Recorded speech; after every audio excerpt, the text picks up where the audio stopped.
الرحيم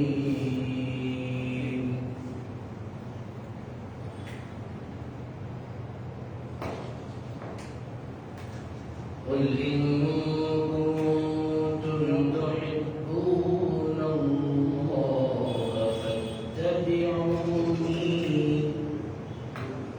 فاتبعوني يحببكم الله صدق الله العظيم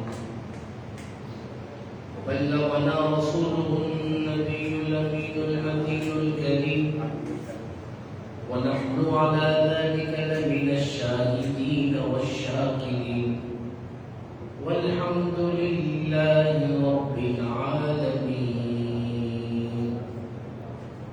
السلام علیکم ورحمۃ اللہ تعالی وبرکاتہ.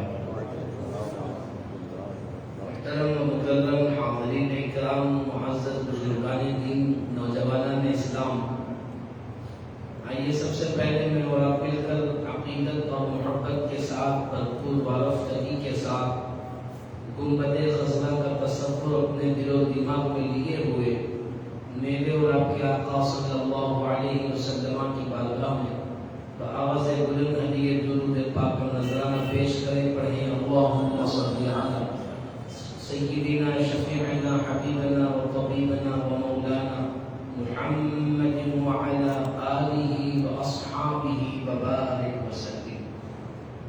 کی محمد سے وفا تو نے تو ہم تیرے ہیں، کی محمد سے وفا تو نے تو ہم تیرے ہیں، یہ جہاں چیز ہے کیا لوح و قلم تیرے ہیں. اللہ سبحانہ و تعالیٰ نے قرآن مجید فرقان حمید میں پیارے آقا کریم صلی اللہ علیہ وسلم کی اطاعت کو، آپ کی فرما برداری کو تمام مومنین و مومنات پر لازم قرار دیا. آسان اور کھلے الفاظ میں اگر میں یہ کہوں کہ اگر آپ کو اللہ کو راضی کرنا ہے تو اللہ کے نبی کی اطاعت کرنی ہوگی. اگر آپ کو اللہ کو خوش کرنا ہے تو اللہ کے نبی کے طریقے کو اختیار کرنا ہوگا. اگر آپ کو اللہ کو راضی کرنا ہے تو آپ کو آقا کریم صلی اللہ علیہ وسلم کے بتائے ہوئے راستوں پر چلنا ہوگا. اگر کوئی بندہ یہ بولے کہ میں اللہ کو تو مانتا ہوں لیکن رسول پاک صلی اللہ علیہ وسلم کے طریقے کو اختیار نہیں کروں گا تو پھر اس کی زندگی اور اس کی زندگی کا ہر عمل ناقابل قبول ہوگا. کیونکہ اللہ سبحانہ و تعالیٰ خود یہ چاہتا ہے کہ اللہ سبحانہ و تعالیٰ کی رضا اور اس کی خوشنودی حاصل کرنے کے لیے اس کے محبوب پاک صلی اللہ علیہ وسلم کے طریقے کو اختیار کیا جائے. اب اگر کوئی بندہ آقا کریم صلی اللہ علیہ وسلم کے طریقے کو اختیار کرے گا تو ظاہر سی بات ہے جیسے اللہ سبحانہ و تعالیٰ نے چاہا، اللہ سبحانہ و تعالیٰ نے ان کو عزت عطا فرمائی، اونچا مقام عطا فرمایا. جیسے حضرات صحابہ کرام کو آپ لے لیں، حضرات تابعین کو لے لیں، تبع تابعین کو لے لیں، اللہ کے نیک بندوں کو لے لیں، اولیاء کرام کو لے لیں، آپ علماء کو لے لیں، محققین کو لے لیں، مفسرین کو لے لیں، مجتہدین کو لے لیں، مجددین کو لے لیں، اغواص کو لے لیں، اقطاب کو لے لیں. ایسے کئی اللہ کے نیک بندے جن لوگوں نے اللہ کے قرب کو حاصل کیا، اللہ کے قریب ہوئے، اللہ کی محبت سے مالا مال ہوئے، وہ کون لوگ تھے؟ تو ہمیں ان کی زندگیاں بتاتی ہے کہ وہ لوگ تھے جن لوگوں نے آقا کریم صلی اللہ علیہ وسلم کے مکمل طریقے کو اختیار کیا. جتنے اولیاء کرام کی زندگیوں کو اٹھا کر دیکھیں، جتنے اللہ والوں کی حیاتوں کو اٹھا کر دیکھیں، ان تمام کی زندگیوں میں آپ کو یہی ملے گا کہ ان لوگوں نے مکمل طور پر آقا کریم صلی اللہ علیہ وسلم کے طریقے کی اختیار فرمایا، آپ کے طریقے کو قبول کیا اور اس پر عمل ساری زندگی کرتے رہے. اور جو کوئی پیارے نبی صلی اللہ علیہ وسلم کے طریقے سے رتی برابر بھی ہٹا ہوا دیکھا جس کسی کو، تو ان لوگوں نے اس کی پیروی نہیں کی، اس کے طریقے کو اختیار نہیں کیا. یہ حضرت بزرگان دین کا آپ کو طریقہ بتا رہا ہوں. مشہور واقعہ ہے کہ ایک گاؤں میں ایک شخص ہوا میں اڑتے ہوئے آیا تو لوگ بڑے پریشان ہوئے اس کو دیکھنے کے لیے. جمع غفیر جمع ہو گیا. لوگوں کا تانتا بن گیا، بڑی کثیر تعداد میں لوگ جمع ہو گئے کہ بھئی یہ کون اللہ کا نیک بڑا بندہ ہے جو ہوا میں اڑتے ہوئے آیا ہے ہمارے پاس۔ پوری گاؤں میں دھوم مچ گئی۔ اب وہاں پر جو عبادت گزار متقی پرہیزگار اللہ کے ولی تھے ان تک یہ بات پہنچی کہ لوگوں نے آ کے کہا کہ حضرت کوئی بڑے اللہ والے آئے ہوا میں اڑ لیتے آئے، تو نے ٹھیک ہے میں بھی ان کی زیارت کروں گا، میں بھی دیکھوں۔ وہ بزرگ بھی اللہ والے دیکھنے کے لیے آئے، لوگوں کا ٹھاٹا بنا ہوا تھا، بڑا کثیر مجموعہ جمع ہو گیا تھا۔ وہ بزرگ بھی آئے اور انہوں نے آ کر کے دیکھا کہ بھئی دیکھو تو سے اللہ کے ولی کون ہے۔ جب قریب سے انہوں نے دیکھا تو دیکھنے کے کچھ دیر کے بعد غور و فکر کیا، وہ ہوا میں اڑ کے آنے والا بندہ نماز پڑھنے لگا۔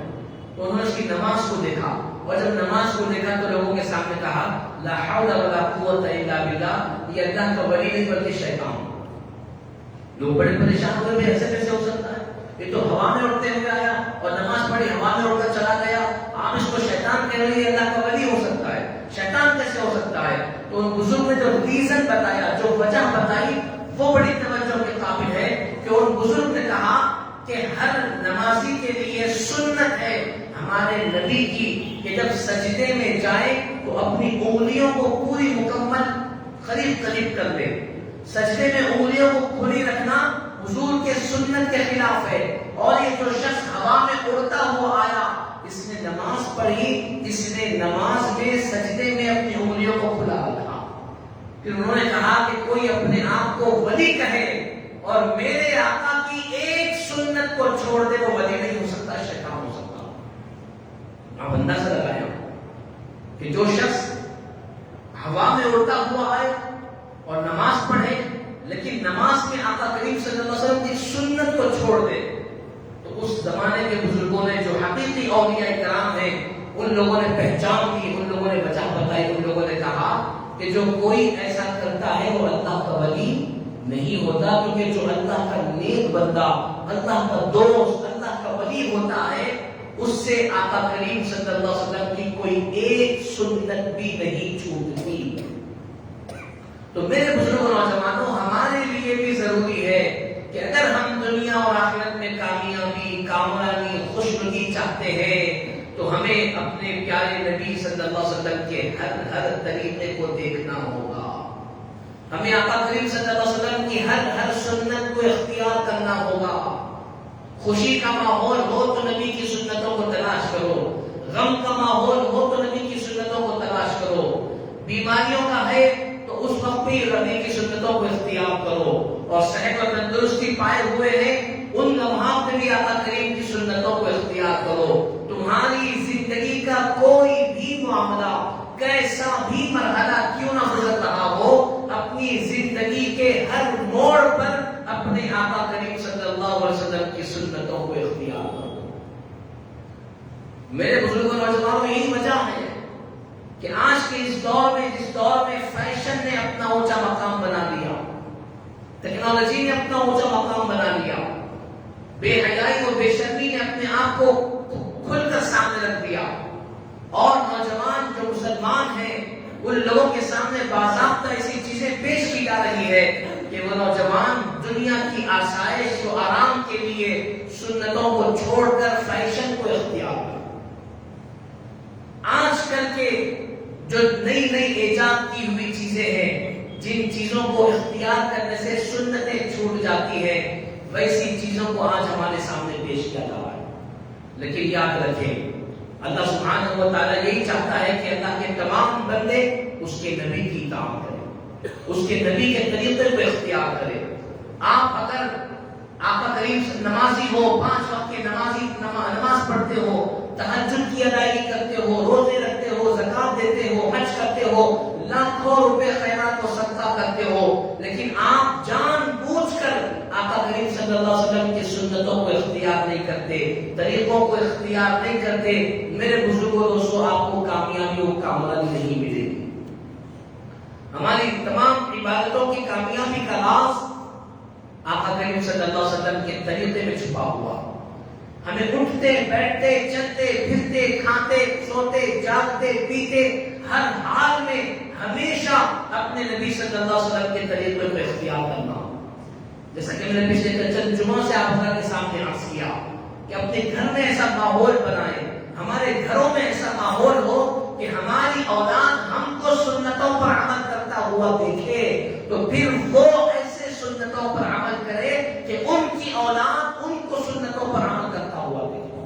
اور یہ سلسلہ چلتا رہے، یہ سلسلہ نہ رکے. ہم اپنے بچوں کے سامنے نبی کی سنتوں کو اختیار کریں گے تو ہماری اولاد ان سنتوں کو اختیار کرنے والی بنے گی. اور جب ہماری اولاد وہ سنتوں کو اختیار کرنے لگے گی، جب وہ بڑے ہوں گے، ان کی شادیاں ہوں گی، جب وہ صاحب اولاد ہوں گے تو وہ ان کے بچے ان کو سنتوں پر عمل کرتا ہوا دیکھیں گے، اور یہ سلسلہ نسل در نسل چلتا رہے گا. اور اگر ہم نے فیشن پر عمل کیا، ہم نے سنتوں کو فراموش کیا، ہم نے نمازیں نہیں پڑھی، ہم نے سنتوں کو مٹا دیا، سنتوں سے ہمارا کوئی لینا دینا نہیں، تو میرے بزرگ نوجوانوں وہی عمل ہماری اولاد کرے گی. جو ماں باپ کرتے ہیں بچے وہی کرتے ہیں. اگر ماں باپ سنتوں پر عمل کریں گے، یقین جانیے بچے بھی سنتوں پر عمل کریں گے. اللہ ماشاءاللہ بعض بچے ایسے ہوتے ہیں کہ اگر ماں باپ نہ بھی کرے تو بچے کرتے ہیں. ایسے بھی بچے ہیں جن کو اللہ کی طرف سے توفیق ملتی ہے کہ ماں باپ کچھ نہیں کرتے لیکن بچے کرتے ہیں. لیکن اکثریت یہ ہوتی ہے، اور قدرت کا قانون بھی یہ ہے کہ جیسا ماں باپ کریں گے ان کی اولاد ویسے ہی کرے گی. یہاں تک کہ اٹھنے بیٹھنے کا اسٹائل، بات چیت کرنے کا اسٹائل، اور دیکھنے کا، بولنے کا، ہاتھوں کے اشاروں کا اسٹائل بھی اولاد کا وہی ہوتا ہے جو ان کے ماں باپ کا ہوتا ہے. یہ بھی ریسرچ کر کے دیکھا گیا.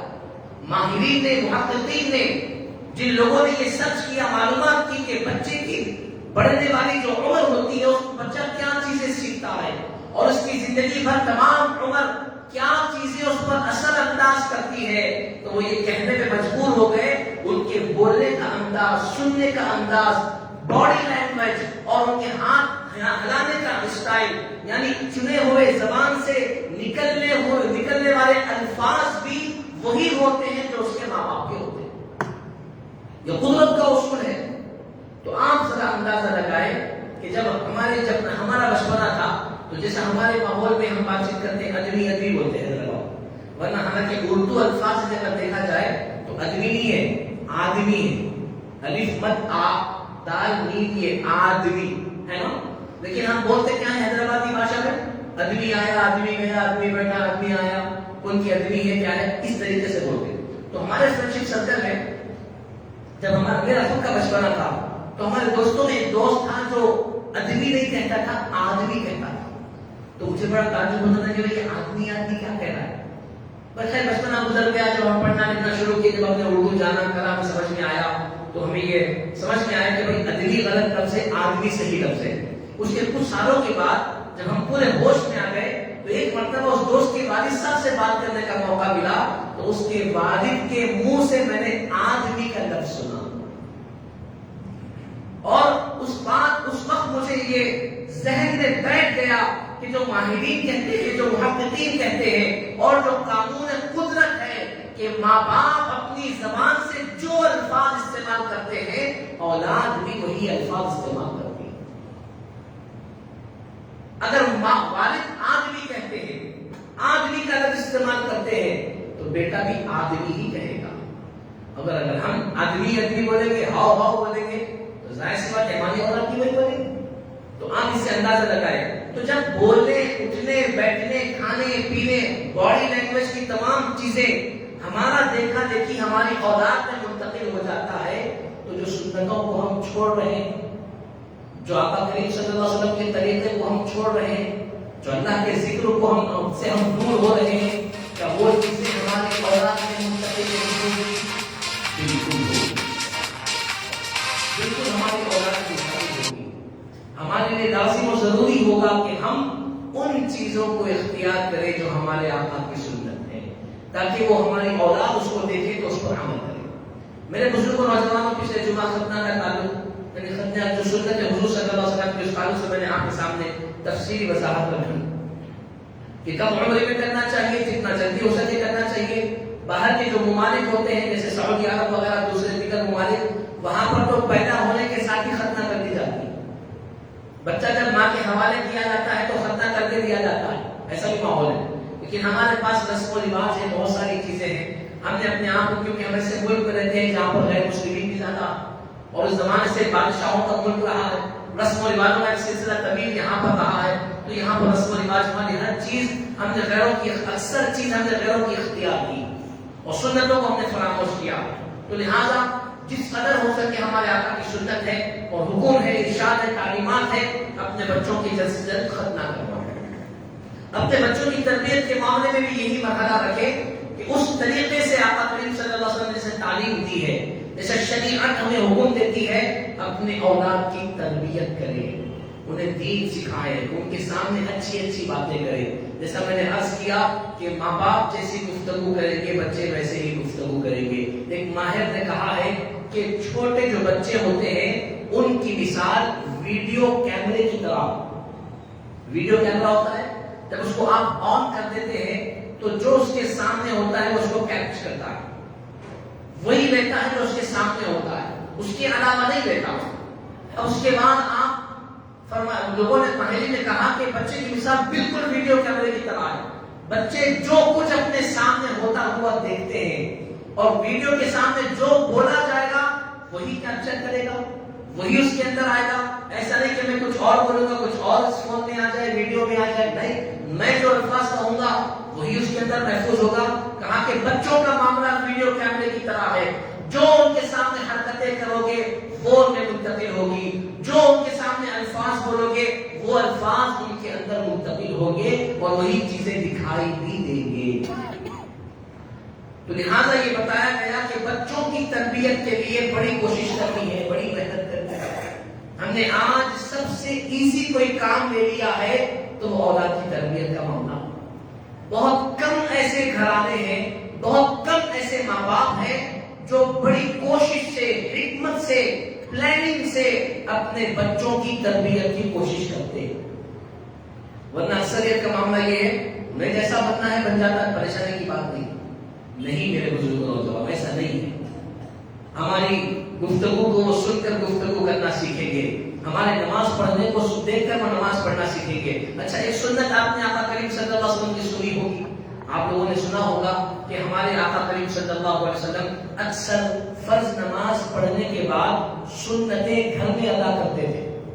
سنا ہوگا آپ لوگوں نے، یہ ہمارے آقا کی سنت. علماء اکرام نے یہ فرمایا کہ اگر آپ فرض نماز مسجد میں ادا کرنے کے بعد سنتیں گھر میں ادا کرنے کا پکا یقین ہے، ماحول ہے، آپ کو خود پر بھروسہ ہے کہ میں گھر میں جا کر سنتیں ادا کروں گا، تو آپ کے لیے بہتر ہے کہ آپ گھر میں جا کر سنتیں ادا کریں. اگر آپ کو یہ یقین نہیں ہے کہ میں باہر نکلوں گا تو پھر سنتیں چھوٹ جائیں گی، میں گھر نہیں پہنچوں گا، گھر میں جاؤں گا تو پھر سنتیں نہیں پڑھوں گا، یہ آپ کو اگر ڈر ہے تو پھر آپ مسجد میں ہی سنتیں ادا کر کے جائیں.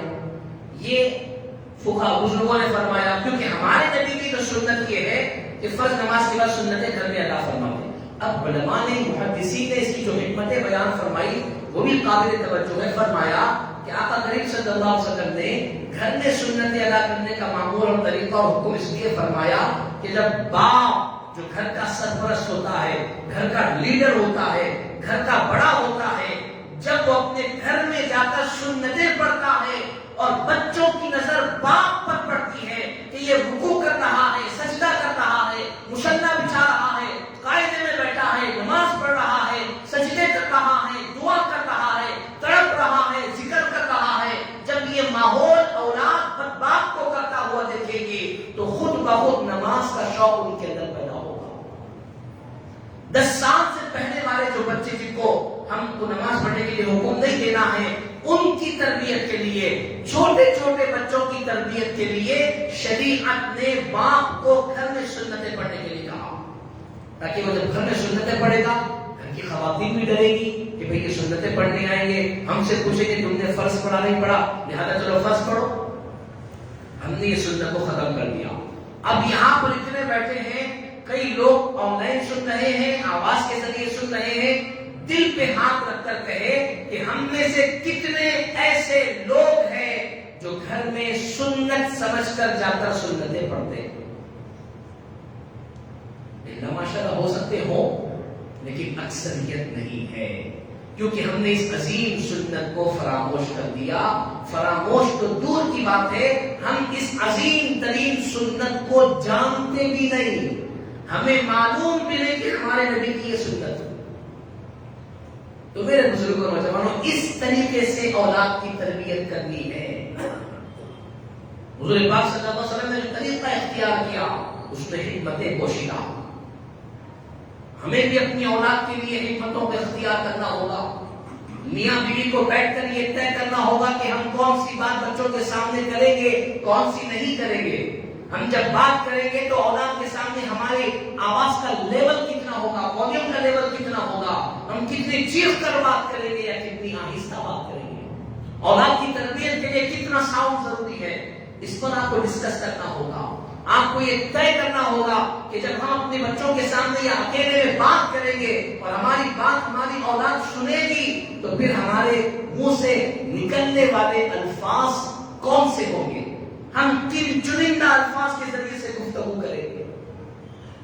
بہت سارے گھرانے ایسے ہیں, مسلمان گھرانے, جو اپنے معصوم بچوں اور بچیوں کے سامنے بری بری گالیاں دیتے ہیں, ننگی ننگی گالیاں دیتے ہیں, اور ان بدبختوں کو شرم تک نہیں آتی. اللہ نے اولاد جیسی نعمت عطا کی ہے اور تم ان کے سامنے اپنے منہ سے بدبودار غلاظت نکال رہے ہیں. احساس تک نہیں ہوتا. وہ اپنی بڑپن سمجھتا ہے, وہ باپ اپنی معتبری سمجھتا ہے, وہ اپنی جاگیر اپنی پتہ نہیں کیا سمجھتا ہے کہ وہ اولاد کی تربیت کی دھجیاں اڑا دیتا ہے اور بچوں کے سامنے بری بری گالیاں بکتا. بدبختی ہے ایسے والدین کے لیے. اللہ کو ناراض کر رہے ایسے والدین, آقا کریم کی سنتوں کو توڑ رہے ایسے والدین. شرم آنی چاہیے ایسے والدین کو جو اپنے پھول جیسے معصوم سے بچوں کے سامنے اس طریقے کے الفاظ استعمال کرتے. اب بچے وہی الفاظ سن کر دوستوں کو گالیاں دیتے, بھائیوں کو گالیاں دیتے, آپس میں گالیاں دیتے. تو ہمیں یہ طے کرنا ہوگا, یہ قسم کھانی ہوگی کہ چاہے میں جتنا غصے میں کیوں نہ ہو جاؤں, میں اپنے بچوں کے سامنے برے الفاظ نہیں نکالوں گا. گالیاں تو دور کی باتیں ارے ترے تک نہیں کہوں گا, اور وہی اثر آپ کی اولاد پر ہوگا. بعض بچوں کو ہم نے سنا ہے اتنی میٹھی بات کرتے ہیں کہ کچھ ہی بتا, اتنی میٹھی بات, بیٹھیے آئیے کھائیے, بھائیوں سے بہنوں سے دوستوں سے تک کرتے ہیں. جب ان کا بیک گراؤنڈ چیک کیا جاتا ہے, گھر کا ماحول دیکھا جاتا ہے, تو ماں باپ بھی وہی گفتگو کرتے ہیں. اور بعض بچے ہیں بالکل چھوٹے سے ہوش تک سنبھالا نہیں, بری بری گالیاں بک رہے ہیں. اور جب ان کا بیک گراؤنڈ چیک کیا, گھر کا ماحول دیکھا, تو دادا بھی گالی, نانا بھی گالی, بابا بھی گالی, بڑا بھائی بھی گالی, تایا بھی گالی, پورا گالیوں کا ماحول. اب یہ بھی گالی بک رہا ہے. اب ایک اور آسان الفاظ میں ایک ورڈ کہہ کر دوسری طرف میں آؤں گا, وہ یہ کہ اگر آپ کے الفاظ ادا کرنے کی وجہ سے بچہ گالی سیکھ لے اور ساری زندگی گالی دیتا رہے, آپ مر کر قبر میں چلے جاؤ گے, لیکن آپ کا بیٹا جو گالی دینے سے گناہ ہوگا, اس گناہ کے حصے دار آپ بھی رہو گے. قبر میں آپ کو بھی عذاب دیا جائے گا, آپ کے نام اعمال میں گناہ ایڈ کیے جائیں گے کہ تیری وجہ سے تیرے بیٹے نے گناہ سیکھا, گالی سیکھی, تو لہذا تجھ کو بھی سزا دی جائے گی, گناہ کیا جائے گا. وہ والدین یہ نہ سمجھے کہ ہم کچھ بھی سکھائیں گے تو پوچھا نہیں جائے گا. حدیثوں میں آتا ہے, آقا کریم صلی اللہ علیہ وسلم نے ارشاد فرمایا کہ سب سے پہلا قتل جو ہوا حابیل اور قابیل کے درمیان میں, اب قیامت تک جتنے قتل ہوتے رہیں گے, ہر قاتل کو جو گناہ ملے گا, اس گناہ میں سے کچھ حصہ پہلے قتل کرنے والے کو بھی ملے گا. اندازہ لگایا ہوں. تو اے والدین, خدا کے لیے اپنی اولاد کی فکر کرو, خدا کے لیے اپنے بچوں کی فکر کرو. ایسے نہ بنو کہ تمہاری آنکھوں کے سامنے تمہاری زندگی میں تمہاری اولاد برباد ہو جائے. شریعت نے ہمیں اولاد کی تربیت کا حکم دیا. مزید اس سلسلے میں آپ کے سامنے عرض کرتا رہوں گا انشاءاللہ ان ترجمہ, کہ ہمیں تو فکر کرتے رہیے, ہمیں بالکل ہوش میں آنا ہوگا میں کیا کر رہا ہوں, کیا کرنا. اولاد کی تربیت کے تعلق سے خاص ہوگا. مزید انشاءاللہ مزید آپ کے سامنے معروض یہ رکھنا ہے, کیونکہ یہ الیکشن کا دور ہے. غالباً آئندہ جمعے تک الیکشن ہو جائے گا, 30 تاریخ کو پولنگ ہے. تو الیکشن کے تعلق سے, ووٹ کے تعلق سے میں آپ کے سامنے یہ عرض کر رہا ہوں کہ ووٹنگ کرنا اس کی شریعت نے بھی اجازت دی ہے اور جمہوریت نے بھی اجازت دی. اس وجہ سے جملہ آپ نے سنا ہوگا کہ ووٹ کرنا آپ کا شرعی اور جمہوری دونوں حق ہے. شریعت منع نہیں کرتی ووٹنگ کرنے سے. بہت سارے ایسے لوگ ہوتے ہیں جو یہ کہتے ہیں کہ بھائی میں ووٹ کرتا اس میں میرے کو ضرورت ہی نہیں. ان کو ایک جملہ اگر دیا جائے کہ وہ لیزی ہے, لاپرواہ ہے, سست کاہل ہے, ایسے لوگ جو لوگ یہ سوچ رکھتے ہیں یا ایسا رویہ اختیار کرتے ہیں کہ مجھے ووٹ دینے کی ضرورت نہیں. ایک ایک ووٹ قیمتی ہوتا ہے. اب اس کو آسان الفاظ میں یہ سمجھایا جائے کہ ایک ظالم ہے جو اپنے پلاننگ کو اپنے ساتھ لے کر کے آیا ہے, اور اس کے ماتحت کئی لوگ ہیں, اس کے چاہنے والے, اس کے ماننے والے, اور وہ بھی یہ چاہتے ہیں کہ ہم بھی ان کے ساتھ مل کر ظلم کریں. اور ایک امن والا ہے, سلامتی والا ہے, یا ظلم کو روکنے والا ہے. اب اس کے ماتحت جو لوگ ہیں وہ کہہ رہے ہیں کہ بھائی ہم کو ووٹ کرنے کی کیا ضرورت ہے, رہنے دو. تو اب ظالم کے ساتھ جتنے لوگ ہیں اگر وہ ووٹ کریں گے تو ظاہر سی بات ہے اس کے ساتھ کے امن والے کے ساتھ لوگوں نے ووٹ نہیں کیا تو ظالم جیت جائے گا. تو ہماری لاپرواہی سے ایک حق پسند, امن پسند, یا پھر حفاظت کرنے والا, یا پھر خدمت کرنے والا کسی بھی طرح کا قائد ہو, اگر اس کو ہم سپورٹ نہیں کریں, اس کا ووٹ ہم استعمال نہیں کریں اس کے لیے, تو ظاہر سی بات ہے ظالم کو زیادہ ووٹ پڑے گی, وہ جیت جائے گا. میرے بزرگوں نوجوانوں, اسی طریقے سے بتایا گیا کہ اگر ہم اپنے من پسند قائد کو, جو آپ کے قائد پسند آپ کو, آپ کے, میں تو کوئی ایسا نہیں ہوں سیاسی پارٹی کا کہ میں کسی ایک پارٹی کا نام بولوں نا, آپ کو جو قائد پسند آتا ہو, جو آپ کا پسندیدہ قائد ہو, ضرور بضرور آپ اس قائد کو اٹھ کر جا کر کے ووٹ دیں. کسی بھی قائد کو آپ دیں, لیکن یہ سوچ ہرگز آنے مت دے کہ بھائی مجھے ووٹ دینے کی ضرورت نہیں. اب 5 لوگ ہوتے ہیں جو تھوڑے پیسے دے کر کے ووٹ کا اپنا بٹوارا کرتے, بیچ دیتے. ووٹ بیچنا یا پھر 2-3 مرتبہ ووٹ ڈالنا اس کی اجازت نہیں ہے. دھوکہ, دھوکہ کسی بھی نوعیت سے ہو, وہ دنیاوی اعتبار سے ہو یا دینی اعتبار سے ہو یا رشتہ داری کے اعتبار سے ہو, کسی بھی اعتبار سے ہو, لفظ دھوکہ دینا حرام ہے, حرام. تو ایک سے زائد مرتبہ ووٹ ڈالنا یہ بھی حرام ہے. اپنے ووٹ کو بیچ دینا یہ بھی ناجائز و حرام ہے. اسی لیے بتایا گیا کہ تم واٹس ایپ پہ آج کل میسج چل رہا, بڑا سمجھ میں آنے والا, کہ ایک شخص قائد آیا آ کر کے ووٹر سے کہا کہ بھائی میں تمہیں 1000 روپے دوں گا, تم مجھے ووٹ دو. تو اس ووٹر نے کہا کہ بھائی ٹھیک ہے میں تمہیں ووٹ دوں گا, لیکن تم مجھے ایک گدھا لا کے دو. بولا کہ گدھا, ہاں اگر تم مجھے گدھا لا کر دو گے تو میں تم کو ووٹ دے دوں گا. اب وہ گدھا لینے کے لیے گیا, معلومات کیا تو گدھا سستا ہے, 50, 60, 70 ہزار, 40 ہزار میں گدھا ہے. اب وہ ڈھونڈ کے آیا, بولا ایک کے واسطے اتنے پیسے ختم خرچ کروں گا, پھر دوسرے لوگ بھی فرمائش کریں گے, وہ آ کر ووٹر سے بلا کے رہے یہاں میں اتنا تم کو گدھا نہیں دلا سکتا, لہٰذا 1000 روپے لے کے میرے کو ووٹ دے دو. تو ووٹر اس قائد کو, وہ لیڈر کو جواب دیا, ارے نادان, جب ایک گدھا تم نہیں خرید سکتے تو میں انسان تم میرے کو خرید سکتے. تمہاری اوقات ایک گدھا خریدنے کی نہیں ہے, تم میرے کو خریدنے کی, میرے ووٹ کو خریدنے کی کوشش کر رہے. تو اب اس میں بتایا یہ گیا کہ اگر ہم اپنا ووٹ بیچتے ہیں تو اپنے آپ کو گدھے سے بھی گیا گزرا بنا رہے ہیں. کھلے الفاظ میں یہ میسج کیا جا رہا. تو لہٰذا یہ جمہوری ملک ہے, یہاں پر ووٹ کی بڑی طاقت ہے, ووٹ ہمارا ہتھیار ہے. ہم اپنے من پسند قائد کو اسی لیے ہرا دیتے ہیں کیونکہ ہمارے پاس اجتماعیت ایک تو نہیں ہے. ہم تھوڑے ادھر بھاگ رہے ہیں, تھوڑے ادھر بھاگ رہے ہیں, تھوڑی اس کی سن رہے ہیں, تھوڑی اس کی سن رہے ہیں. اجتماعیت ہمارے پاس نہیں, جس کی وجہ سے حال یہ ہو رہا ہے کہ بھئی ہم ہار رہے ہیں. اسی لیے بتایا گیا کہ ایک ہاسٹل تھا, ہاسٹل میں بچے تھے, کئی سال سے صبح ناشتے میں کھچڑی کھٹا کھا رہے, روز کھچڑی کھٹا, روز کھچڑی کھٹا, روز کھچڑی کھٹا. بیزار ہو گئے بچے, بیزار ہو کے اس میں سے چند بچے ایسے تھے جن لوگوں نے کہا کہ بھئی یعنی اگر 1000 بچے تو 800 بچے ایسے ہیں جو کھچڑی کھٹا نہیں کھانا چاہتے, اور 200 بچے ایسے ہیں جو کھچڑی کھٹا کھانا چاہتے. تو 800 بچے جا کر کے شکایت کرے مینجمنٹ سے, بولے کہ ہم کو کھچڑی کھٹا نہیں کھانا, لہٰذا آپ چینج کرو مینو. وہ لوگ بولے کہ نہیں, 5 بچے کھانے کے شوقین ہیں, ان کے لیے بنایا جا رہا ہے. نہیں, بولے کہ ہمارے پاس اکثریت ہے. بولے ٹھیک ہے ووٹ کرو, لہٰذا ووٹنگ طے کی گئی اور سب کو دے دیا گیا. اب اس کے بعد ووٹنگ ہوئی, ووٹنگ ہونے کے بعد جب رزلٹ سامنے آیا تو کھچڑی کھٹا کھانے والے 200 بچے جیت گئے, 800 ہار گئے.